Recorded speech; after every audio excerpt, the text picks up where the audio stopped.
بابوجي ستا د لاسه موږ د تورخم باډر ته رالو او اوس په دې ماجر کیمپ کې ګیر یو. کومه غوښه چې بازي شي لر کوې او میلمانه چې سیاسي شي لر کوې.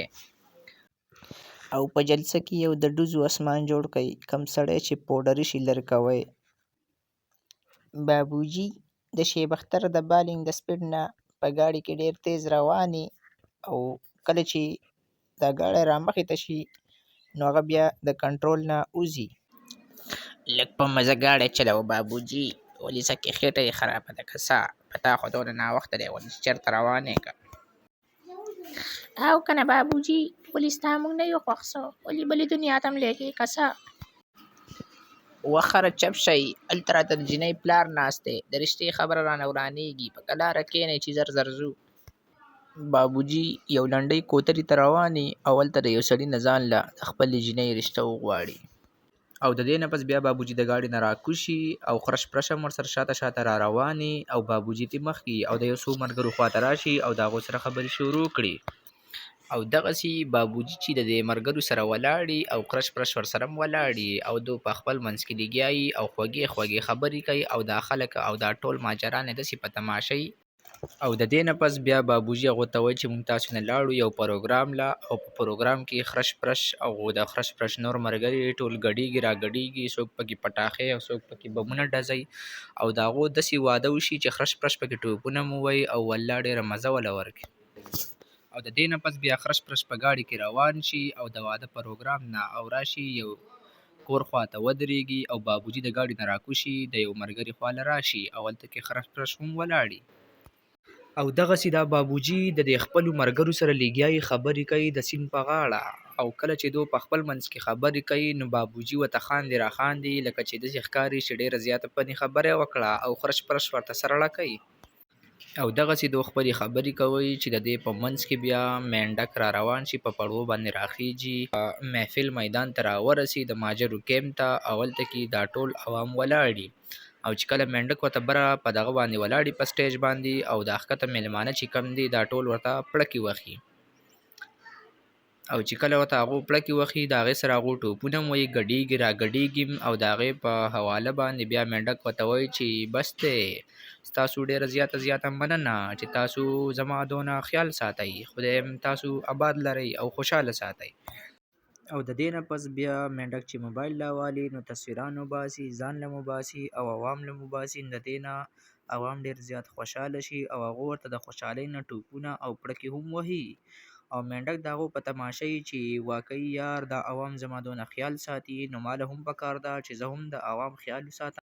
کومه غوښه چې بازي شي لر کوې او میلمانه چې سیاسي شي لر کوې او په جلسه کې یو د ډوزو اسمان جوړ کا کم سړی چې پوډري شي لر کوې. د چیندخ باچا دا ډوزې خو نه ختمېږي زه خو یم چې لرې کوئ. اوزګار جانه راځه چې ځو دا ډوزې خو نه ختمېږي. بیا یوه ورځ خرش پرش د بلډینګ په چت باندې روانې او هلته کې مخکې یو لوډ سپیکر را نازل شي. یو ضروري اعلان واورئ.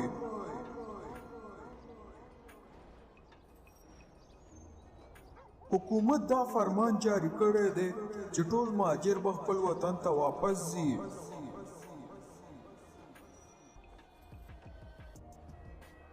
که چا سره مهاجر په کرایه اوسیږي نو هغوی ته خپل کورونه خالي کوي او که د چا ورسره لین دین وي نو هغه ورسره ختم کوي ځکه چې موږ به ټول خپل وطن ته واپس لیږو.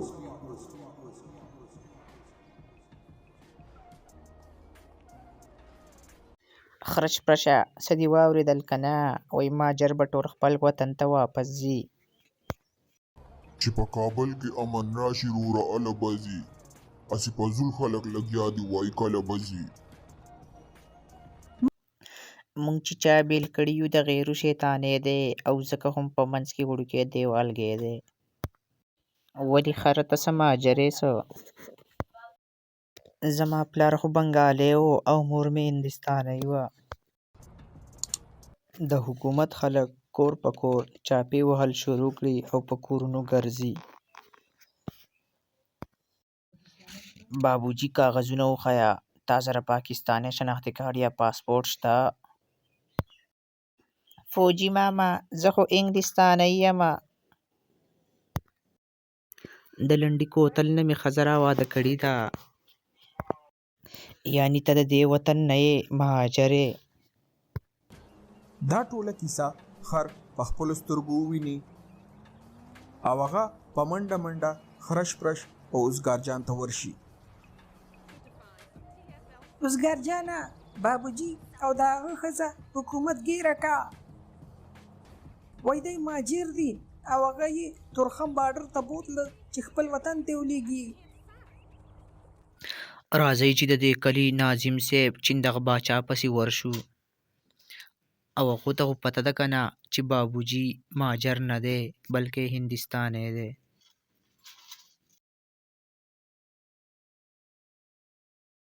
دی ټول چې ناظم پسې مدد ته ورشي نو هغه ورته وایي چې زه به ستاسو مدد وکړم خو زما یو څو شرطونه دي. یو خو دا چې ما ته به را روان الیکشن کې ووټونه هم راټولوئ او بله خبره دغه ده چې تاسو به د چیلنج په ذریعه اول چمن بارډر ته ځان رسوئ. د هغې نه پس به په دغې راتاو شئ او تورخم بارډر ته به راشئ.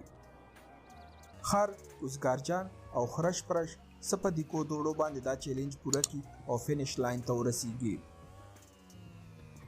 هلته کې په سرکاري دفتر کې چندغ باچا موجود وي او هغه د حکومت خلکو سره خبرو کی چې بابوجي خو انګلستانی دی او ماجر نه دی.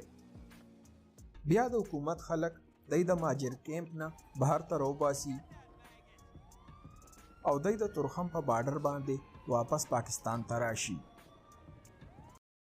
او که زموږ دا ویډیو مو خوښه شوي وي نو زموږ دا چینل در سره لایک کوئ، سبسکرایب کوئ او مخې د خلکو سره شیر کوئ او د راتلونکي ویډیو په انتظار باندې اوسئ.